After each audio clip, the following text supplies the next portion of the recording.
Hi, everyone, and welcome to Alpine Intel's The Savvy Adjuster podcast, where we discuss the property loss topics important to adjusters with the experts who know them best. I'm your host, product marketing specialist Whitney Bowles. Alpine Intel is an industry leader in property assessments and innovation through our operating brands, HVACI, StrikeCheck, National Fire Experts, Donan, and the Component Testing Laboratory. You can find more information about these service offerings and additional resources at alpineintel.com, linked in the show notes. We're here to share key points with insurance professionals about various property topics, including today's focus, vehicle fire investigations. A quick disclaimer before we get started, we're going to be talking today in general investigation and insurance terms. Each property failure is unique, which is why it's so important to get an assessment to make sure you have the facts for your claims. I'm joined today by National Fire Experts Fire Operations Manager John Hill and Senior Auto Account Executive Joe Cosgrove. Thank you both for being here. John, can you tell me a little about your experience with vehicle fires with Alpine Intel and before? Sure, Whitney. Thanks for having me.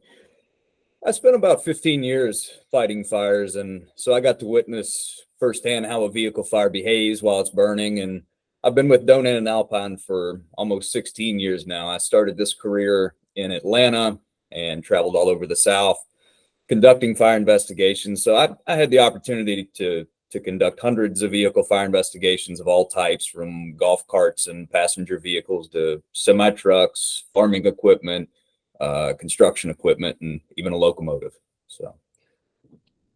And what about you, Joe? What's your experience with vehicle fires? So, Whitney, with vehicle fires, I've been dealing in the auto claim space for a little over 30 years, and vehicle fires is always a hot topic.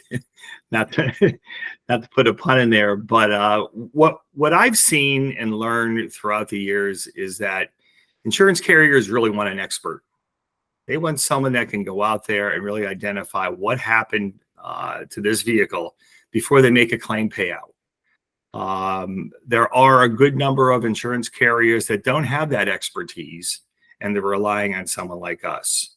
So your different groups within a carrier, especially the SIU department, they're looking to get the right person at the right time out there to make that decision. All right, well, John, let's start with the big question. From an investigation standpoint, how are vehicle fires different from structural fires? Yeah, sure. So let's back up a second. Before we talk about how they're different, let's talk a bit about how they're the same. So I want to mention that the basic approach to investigating a vehicle fire it's the same as with any other fire claim, really. Although the ignition sources and the fuels we have to consider as part of our investigation with a vehicle fire are a bit different. The scientific principles of how a fire behaves and how we conduct our investigation is essentially the same. Now, our primary reference in fire investigation is NFPA 921, and that's the guide for fire and explosion investigations. It's issued by the National Fire Protection Association. It covers the importance of using a systematic approach, and ours is based on the scientific method. Now, we could spend hours, a lot of boring hours, I'm sure, talking about the scientific method and how it applies to fire investigation, but basically, it provides a framework for finding a solution to a problem, right? So the problem in this case is that a fire has occurred. We need to identify the cause of it. And by using our methodology consistently across any fire we investigate, we're challenging ourselves as investigators to develop conclusions that are unbiased and supported by the evidence that's available to us, right? So in those ways, there's not really a difference between a vehicle and a structural fire investigation. But back to your question about how they're different, one of our biggest challenges with a vehicle fire it stems from the fact that most everything on a vehicle will burn or melt relatively quickly. So we live in an age where vehicles are designed for efficiency, and so they make a lot of those components are made out of fiberglass and aluminum. So everything burns, melts, it gets destroyed. So if a fire isn't extinguished relatively soon after it starts, there's a real chance of it being destroyed to the point that conclusively identifying what the cause of the fire was becomes nearly impossible, if not at least challenging. So that can also affect our ability to identify and read the fire patterns that can point us toward where the fire started.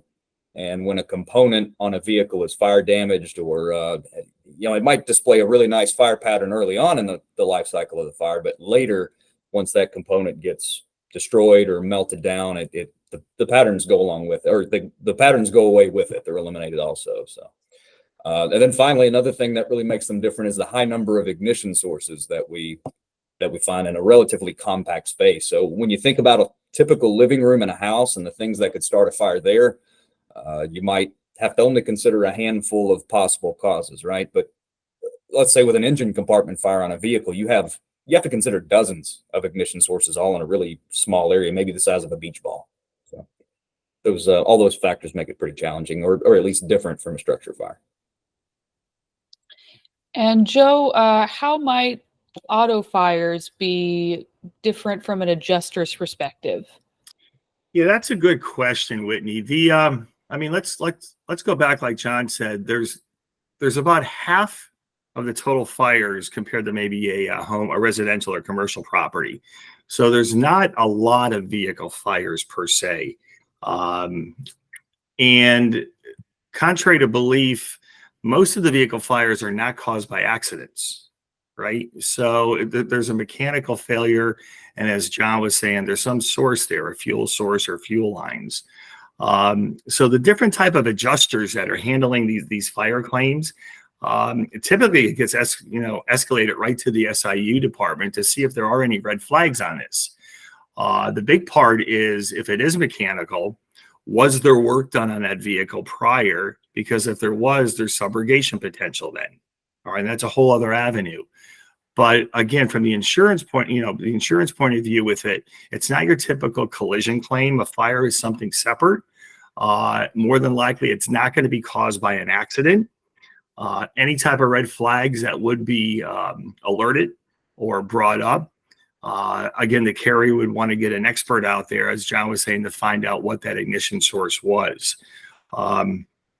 And again, in my findings with the vehicle fires, it's a neat little subset of the auto claims out there. You've got glass, you've got auto, you got everything else, but fire is its own little compartment, and there is a skill set with that, right? And especially for the carriers, if there's some form of subrogation that can be had, they'd want to know about it. And subrogation here would be when an insurance company tries to recover some of their the claim they've paid out through legal means. Correct. How might something like event data retrieval factor into investigations and claims? So this is a newer topic, the EDR, event data recorder. Vehicles about after 2012 all have this EDR, black box recording device within them. And just about every vehicle is supported by this. There may be one or two outliers, but typically every vehicle since 2012 has this black box information. The information can be retrieved, okay, by a specially trained person that knows how to go in and get that data. What the data can tell you is a lot about the accident itself, right? The braking patterns, the speed patterns, where the vehicle was hit, or the impact portion of the vehicle. How many occupants? It's a good one in the vehicle. So if there was, an accident that caused the fire, that EDR would be able to tell you that. Again, we would suspect that if we would do an EDR data pull on a fire loss, all right, and it was just sitting in someone's garage or in a parking spot or whatever, we would expect to see no information, right? There was nothing that would trigger that event data recorder. But the big thing, Whitney, is it's evidence, right? It's gonna help you with the facts of loss, help that adjuster, help that SIU person determine, what exactly happened through the EDR information on that vehicle loss. And the facts are indisputable, right? With the EDR, it cannot be manipulated or anything like that. Once that data is retrieved, it can be then put in a report and tell you exactly what you're looking for. Again, occupants, speed, braking, acceleration, any kind of maybe sensors that might have went off prior to it. But some of the information that your typical SIU or adjuster would not be able to get, that EDR data can retrieve it for you. Wow. Joe, So that, I'm sorry, Whitney. Just really quickly. So, Joe, I'm a little old school, and so we talk about EDR, and I'm used to hearing the term CDR. So, I guess probably something important to point out for anybody who doesn't know what EDR means. You might hear CDR, which is crash data retrieval, right? Correct. So this is going to be event. So it's not limited to just crashes. There's all sorts of situations where you might want to pull that data out of what, again, old school, we call it the black box, right? Right. Pull that data out of there and figure out what happened during whatever kind of event. Yeah. so this event data retrieval can provide a lot more information than I realized my 12-year-old car could ever have provided. John, how would you incorporate this kind of information into your reports? Sure, yeah. Especially when a vehicle is being driven at the time of a fire, it's going to give us a lot of information about how fast they were going, how hard they were braking, just tons and tons of information about what was going on with the vehicle or its occupants at the time of the event, right? So this can tell us what systems might be in play or what we might be able to eliminate as a fire cause going into an investigation. So something else that's really important to mention is it's not only for passenger vehicles. A lot of heavy trucks, farm equipment, construction equipment, lots of different vehicles have those boxes or that recorder that we can pull information from, and each vehicle is going to have its own unique set of data that it can provide to us. I know that fire investigators have to collect a lot of background information as part of their process. What kind of questions are you going to ask after a vehicle fire? Yeah, great question. So the witness statement is a really important factor for us. I mean, of course, we need to know the year, make, model of the vehicle. We're going to do our cursory investigation into what recalls might be out there, what service bulletins might exist out there for a particular vehicle. And we'll do those through multiple different means, right? So your manufacturers have their own websites. We'll go to some third-party websites as well to look for anything that might be out there on the internet, even customer reviews that might indicate there might be some sort of trend or problem that the drivers or the vehicle owners are experiencing. So we also want to know, so back to the witness statement. So we want to know what was happening at the time of the fire. We're, of course, going to compare what they tell us to any information we might be able to retrieve from that EDR that could maybe confirm or maybe contradict what the owner or occupant is telling us happened at the time. Carfax data is also a great one, right? So it might tell us something about any repairs that might have taken place with the vehicle, any recall campaigns that have been completed on it, any crashes in its history.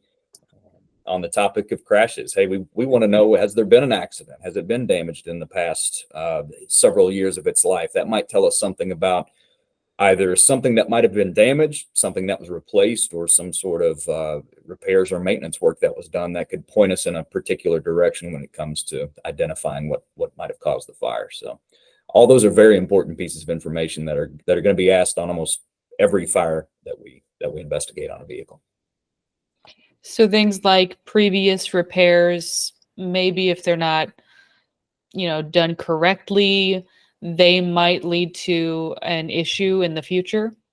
Yeah, that's exactly right. Or even if it wasn't the actual part that was replaced or repaired, we've seen instances where a repair tech may have removed another component just to access the one they're trying to repair, and maybe just the act of removing it or not reinstalling it properly can contribute to the fire in some way. And we can sometimes find subrogation through those means as well.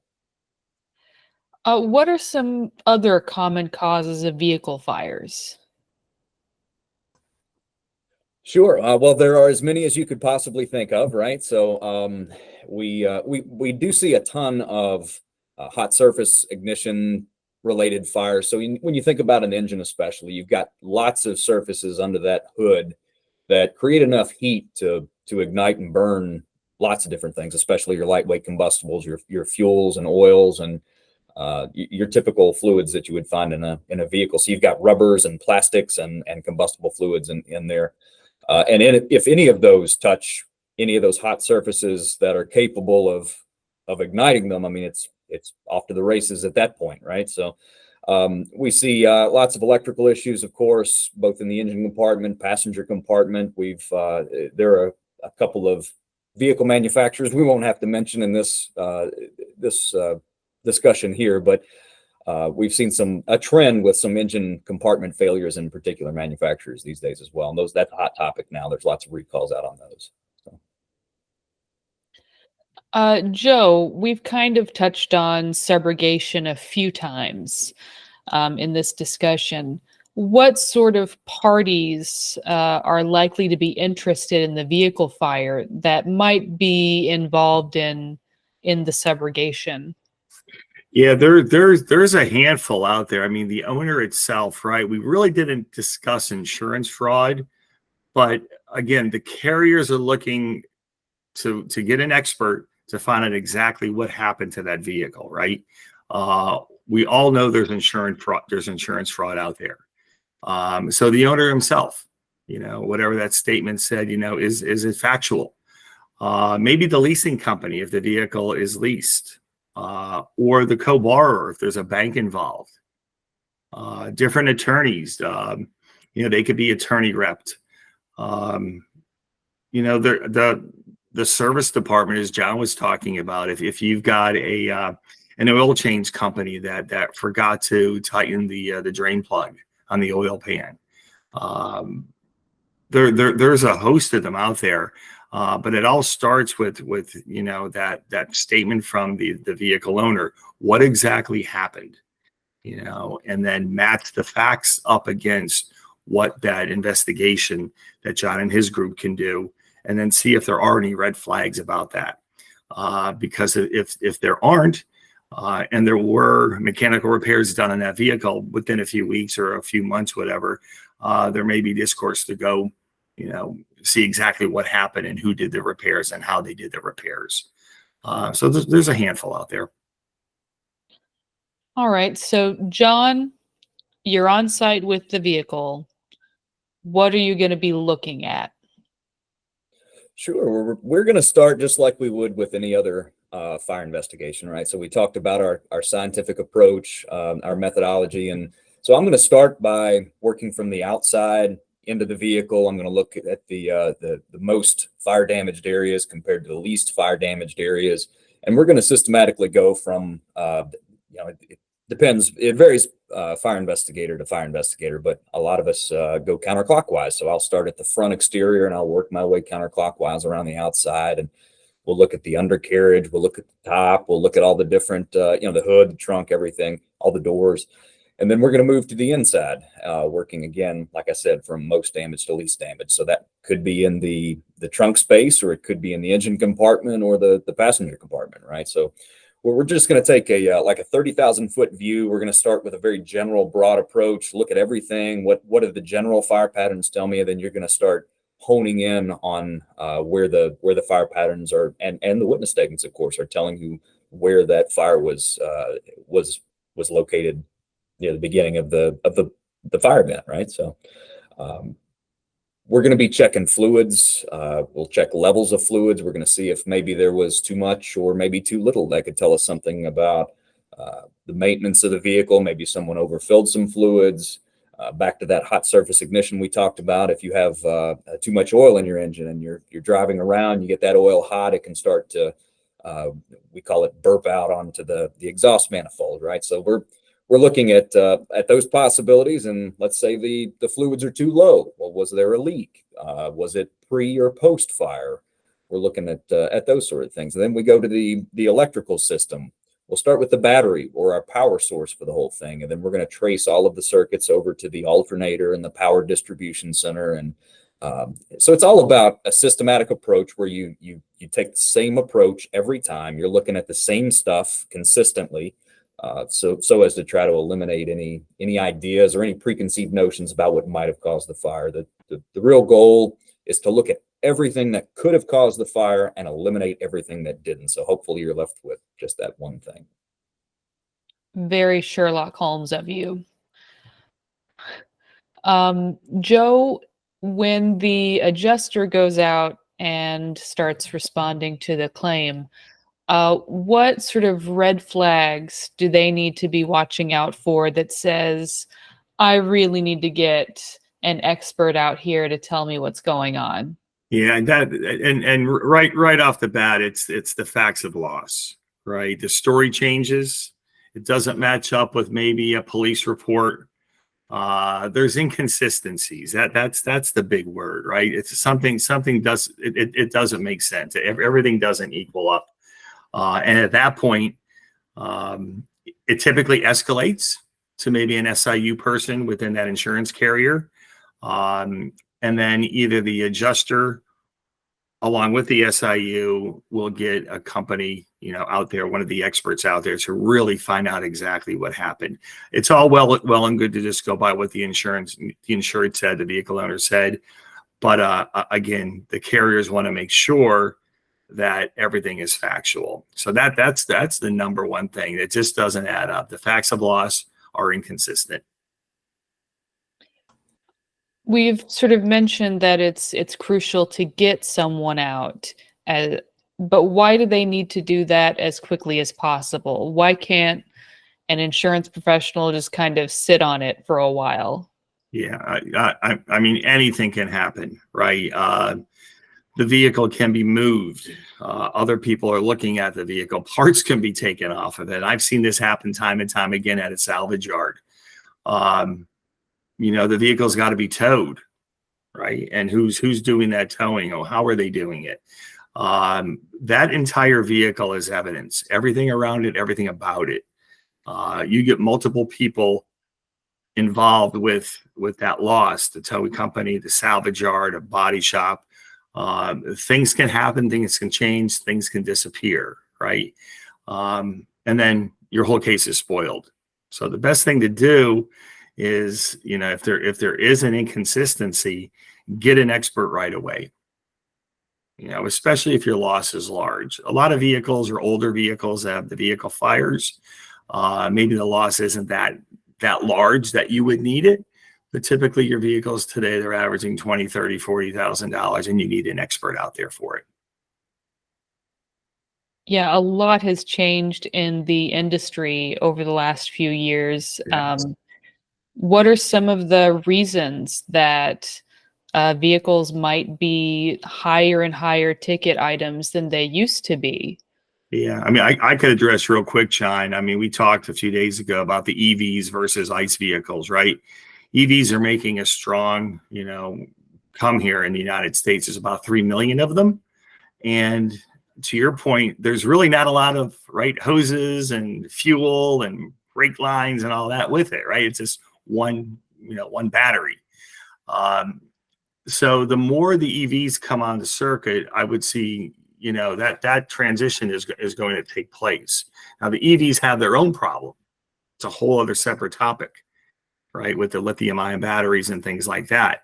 But the newer cars, with all their assist modules, their autonomous driving features that they have in them, that ticket is just higher and higher and higher, which forces that vehicle loss to be higher and higher. Yes, claims might be down, but the repair side is going to be higher on it just because of the type of vehicle that they are and what they cost. So yeah, in the newer vehicles, you definitely want to get an expert on there, especially you got to weigh the cost, of reimbursement for that vehicle for the vehicle owner. And the possibility of recovering some of that If you can't through through subrogation. subrogation. Right. Joe, I think it's pretty important too to mention that, relatively speaking, electric vehicles, while they're not technically new, they've been around for decades, right? But they've just really gotten popular recently. And and there's not a ton of material out there in terms of fire investigation on electric vehicles. We've attended lots of trainings, and the NFPA has some great information out there. But this is still a pretty new thing for a lot of us, and it's extremely dangerous too. It's worth noting that, especially for our customers out there, if you encounter an electric vehicle, just please consider the fact that it could be energized, and if you just touch a hood or any part of the car, it could electrocute you. So one of the approaches that we take to these is making sure to involve the manufacturer early on. They're going to have those engineers that can come out, for a joint study and make those vehicles safe and make it where we can investigate those. Does that also then have, some issues with the evidence management side of fire investigations? Yeah, it definitely does. So when it comes to retaining any sort of evidence, we have to be cognizant of how those, how much energy is still left in those batteries or those components, and how they're moved, right? So when you have something that has that much energy in that battery, and you put it on a rollback, and by the way, it has to go on a rollback. You don't want to tow it with two wheels on the ground, because we're talking about electric motors, right? So almost everything about these electric vehicles, our approach is going to be a little bit unique compared to the conventional vehicle. So do either of you have any interesting vehicle fire claims or assignments that really stand out to you? Yeah, Joe, you want to go? Yeah, go ahead. About 2 weeks ago, an assignment came through with a top 10 provider, and they had 9 vehicles at one location. And they needed somebody out there yesterday on it. And we were not going to get the assignment if we couldn't comply within 24 hours. So we all hands on deck. We sent 3 of our best auto vehicle fire folks out there, and we got it done. But it was just the fact that it was so large, of an assignment. Nothing was taped off yet. It was just called in literally like 4:30 that afternoon, and I got the call about 9:30 the next morning. We need somebody out there right away for 9 vehicles, and the vehicles ranged from a Range Rover to Mustangs. I mean, they were a couple of classic cars on it as well. Just happened a few weeks ago. And was that the event had a total of 9 vehicles, or just that carrier had 9 vehicles? That event had 9 vehicles, and the request was, if we could not get out there literally that day, we could not get the assignment. So speed was of the essence. That was the main thing that the carrier was looking for. Can our experts get out there within that day? And we did. Do you happen to remember what our conclusions were? That I don't know, John, because it just happened. It was your folks up in the Midwest area. Yeah, I don't think that one's wrapped up just yet, but yeah. Should be a good one. Hey, and I've got one as well on that very topic, and again, to articulate the importance of getting out there early, calling us early, right?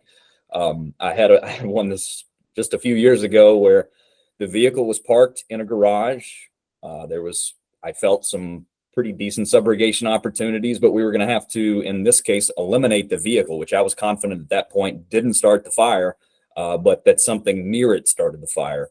What made it so interesting and why it stands out is, I was out there pretty, a day or two after the fire, but by that point, the tow truck driver had already been called to go out there and pick it up. So I'm driving down the highway, and I get to this rollback that is pulled off on the side of the road, and there's this car flipped on its top in the ditch.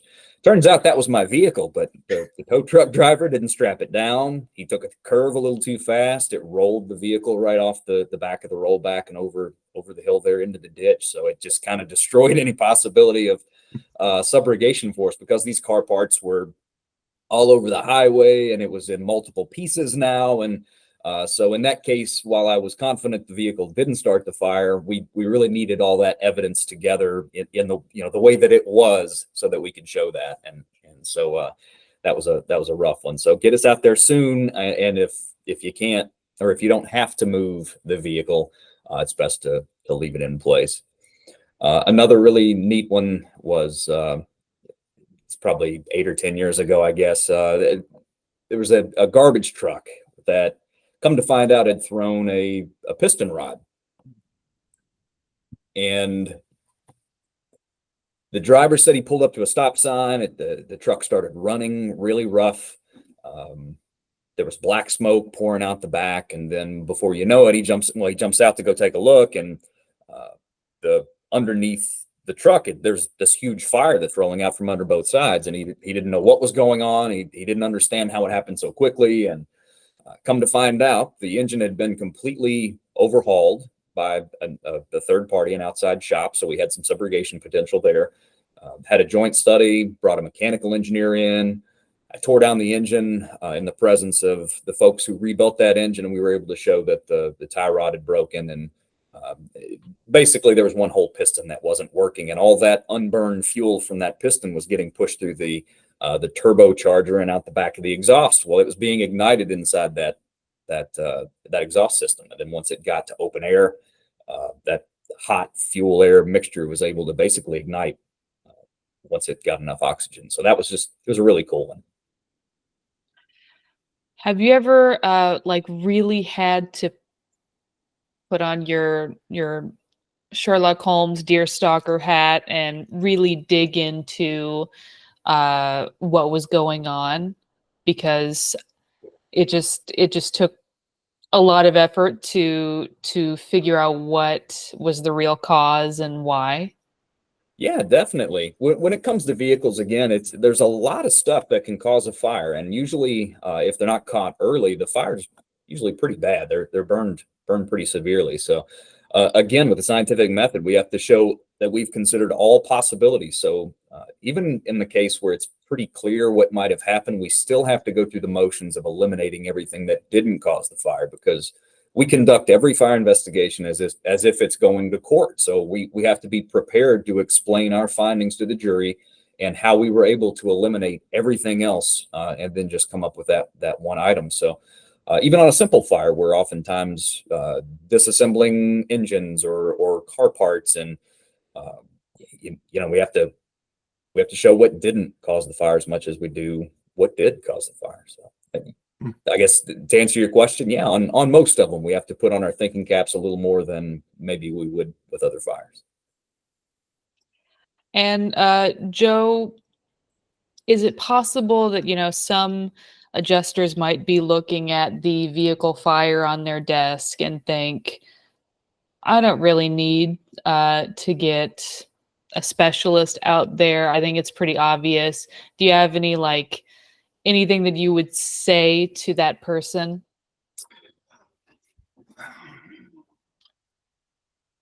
I mean, typically a vehicle fire is going to people love their vehicles, right? So if something happens, it's just like a collision. That carrier is going to know about it within minutes. So just the initial recording of a recorded statement, what the type of questions that the adjuster might ask that vehicle owner, like John was alluding to, where was the car? Where were you? Have you had any work done to it recently? Just, have your 10, 12, 15 questions outlined and get your answers to it. And if everything checks out, then you may not need, the expert to go out there. But just keep in mind, I would tell especially the newer adjusters, insurance fraud is prevalent out there. I attend many of the IFM and the conferences throughout the country, and more fraud is occurring, and vehicle fire is one of them. Right? There's many reasons why an insured might ignite their own vehicle. Right? We don't have to go into that, but a lot of it's monetary. Right? They whatever, they can't afford the vehicle anymore, so they light it. If something doesn't make sense, if the patterns don't make sense, it's well worth to get the expert out there. Again, just to go back to answer your question, have your list of questions. If something doesn't make sense, if there's hesitation, if there's inconsistencies, inconclusive answers by the vehicle owner, I would definitely elevate it to their superior, or if they have an SIU unit, to let them take care of it. Do either of you have any advice on what those questions should be that the adjusters ask? I mean, John, they're typically what your folks ask, right? I mean, Yeah. for the most part, because they have it, they have those answers. But once in a while, they don't ask all of them that they need. You want to take that, John? I mean, it's Yeah. I'll tell you something else too. Is it's often helpful for the adjuster to get a statement, and then for me to get a statement as the investigator, and then compare notes. Right. Sure. So again, we're trying to take an unbiased approach. So don't give me everything you've got on the first phone call before I get to take a look at the vehicle. Let me remain a third party, looking, outside in approach. I'm not going to go in with any preconceived notion about what might have happened or whether someone did anything intentionally. I'm just going to take a holistic approach of what happened, right? Let's work through that methodology. And then when I call you and I say, hey, this is what I've got. Do you have any red flags? Do you have, what do you have on your side? We can compare notes about what they told, the adjuster versus what they told me. And a lot of times there's a little bit of difference in there. So it doesn't necessarily mean anyone's trying to lie to us, but it's certainly worth asking some follow-up questions, right? People's memory gets a little strange sometimes, or not strange, but the memory is not a great way to memorialize an event that is traumatic, right? So I mean, you have the adrenaline pumping, and you're not really sure. If you're not a fire expert, you may not be sure of exactly what you're seeing. So for instance, someone might say, well, there was fire coming out of the dashboard air conditioning vents, right?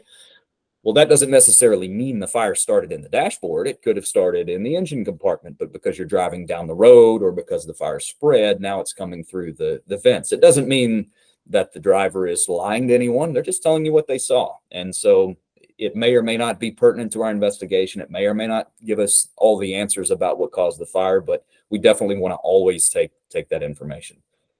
Thanks again to both of you for being here and sharing your insights into vehicle fire claims. And thank you to all of our listeners. Check the show notes for additional fire resources and make sure you subscribe to this podcast so you never miss an episode.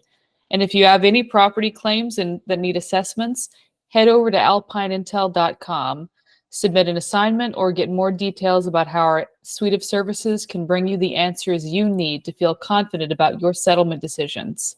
We'll see you next time.